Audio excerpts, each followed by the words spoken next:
Greetings after the interweb, I'm Parix, the Evan review of the good, the bad, and the underrated. Since the brony community has been shipping Big Mac with basically every pony since the show started, it's only natural that the show writers would want to. Sugar Belle? Really?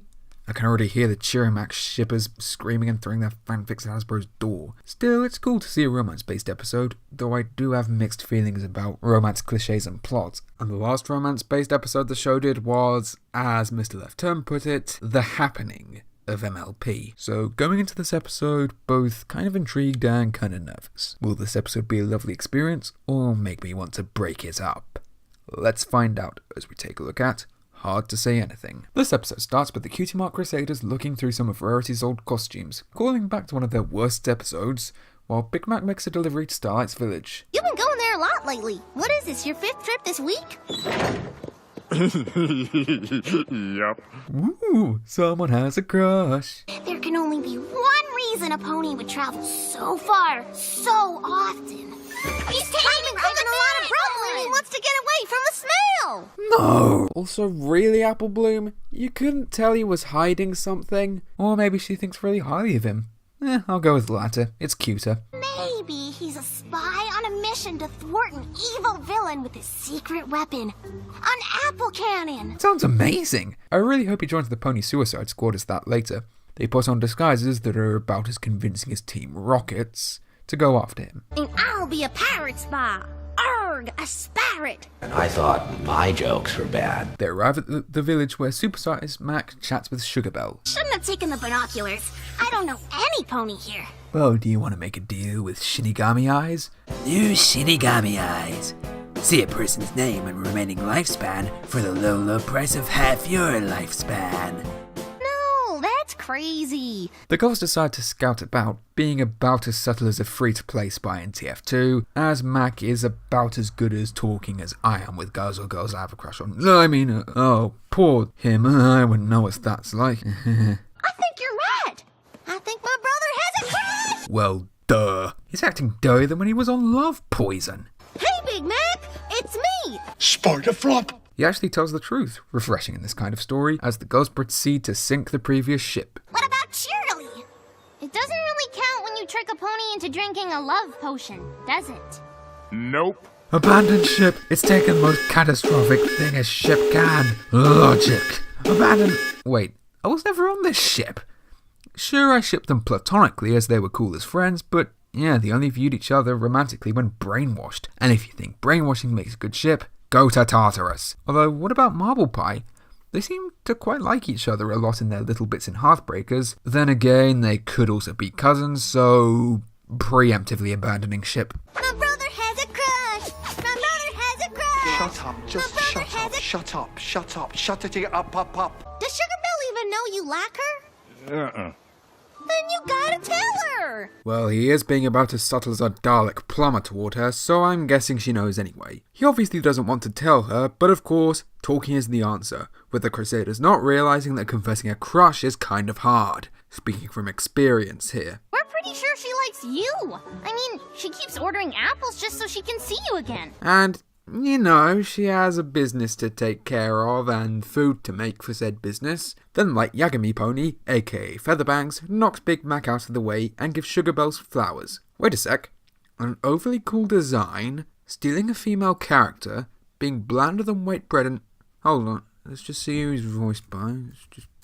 Vincent Tong?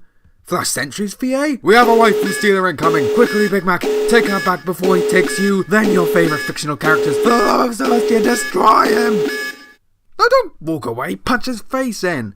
That's the only solution to Flash, and probably the only solution to Flash 2.0. Upgraded to more efficiently steal waifus, and still have just as little personality as the original. You can't let that feather fella get in the way of your one true love! You do realise that's a little further on than a crush, Sweetie Belle. What are you, a child?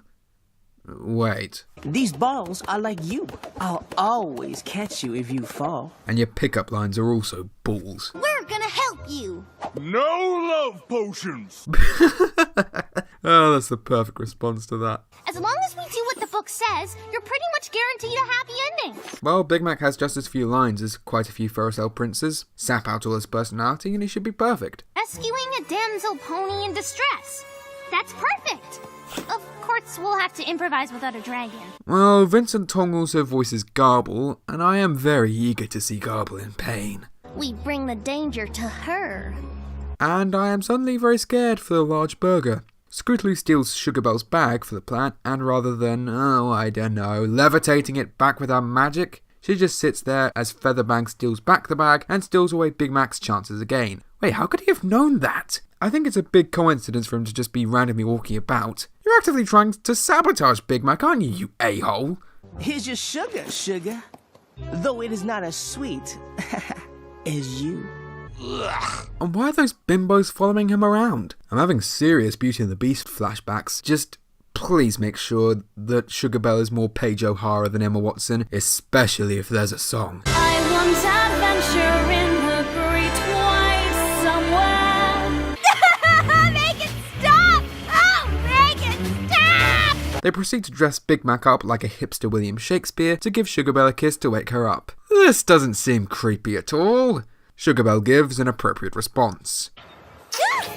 Good thing she didn't call the freaking police on you, Big Mac. Or that I didn't ask Officer Trigger Happy to collab. Hey! That's our metaphorical sunset they're riding off into! Sorta. Featherbangs may have good timing. And a good mane. If you think Justin Bieber mixed with an anime emo is a good hairstyle. Big Mac, you've got to write a song for Sugar Bell.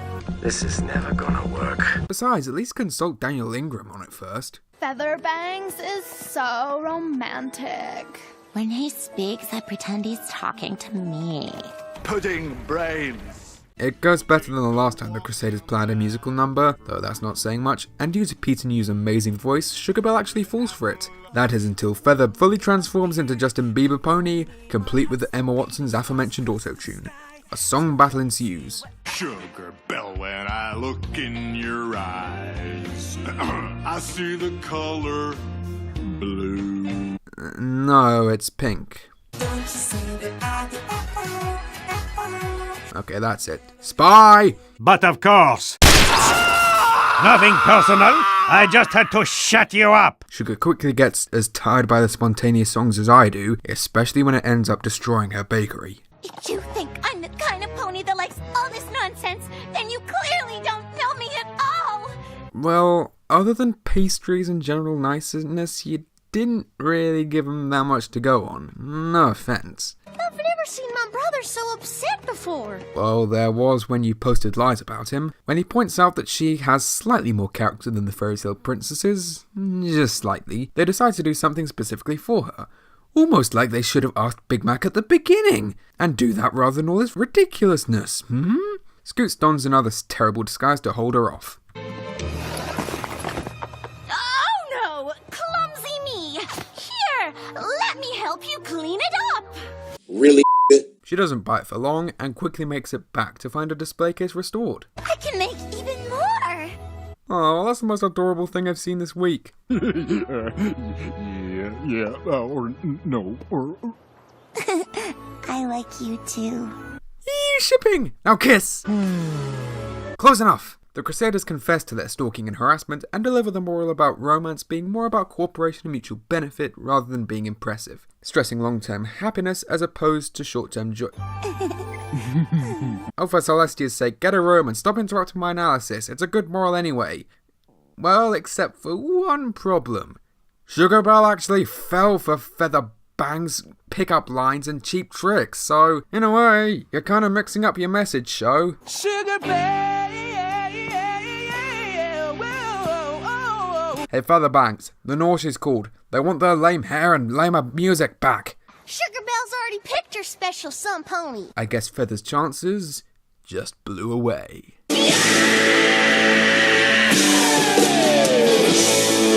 Luckily, he has his fangirls to fall back on, asking the Crusaders to help with conversation.